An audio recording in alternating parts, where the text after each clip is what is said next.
रिया पुरानी चीजें देखना पसंद करती थी। एक दिन वह एक एंटीक शॉप में गई। वहां उसे एक गुड़िया दिखी।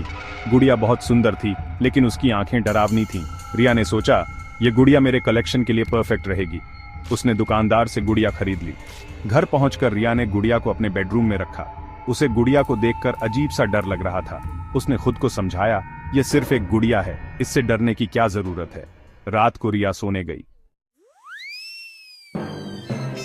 आधी रात को रिया की नींद खुली। उसे लगा जैसे कोई फुसफुसा रहा है। उसने ध्यान से सुना। आवाज उसके बेडरूम से आ रही थी। डरते हुए उसने देखा, गुड़िया गुड़िया हिल रही थी। रिया की सांसें तेज हो गईं। गुड़िया धीरे धीरे मुस्कुरा रही थी। उसका मुस्कुराना भयानक था। रिया अपनी आंखों पर यकीन नहीं कर पा रही थी। यह कैसे हो सकता है।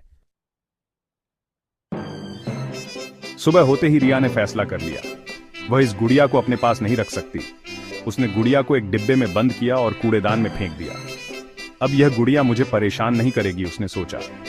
लेकिन रात को जब रिया सोने गई तो उसे अपने बेड के पास कुछ महसूस हुआ। गुड़िया, वह वापस आ गई थी।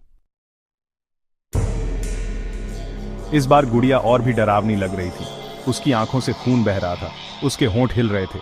रिया ने ध्यान से सुना। गुड़िया फुसफुसा रही थी, तुम मुझसे दूर नहीं जा सकती। रिया चिल्लाई और भागने की कोशिश की, लेकिन तब तक बहुत देर हो चुकी थी। सुबह रिया के माता पिता ने देखा कि रिया गायब है। सिर्फ उसकी गुड़िया बेड पर पड़ी थी और वह पहले से भी ज्यादा डरावनी मुस्कान के साथ मुस्कुरा रही थी। क्या तुम उसे अपने घर लाना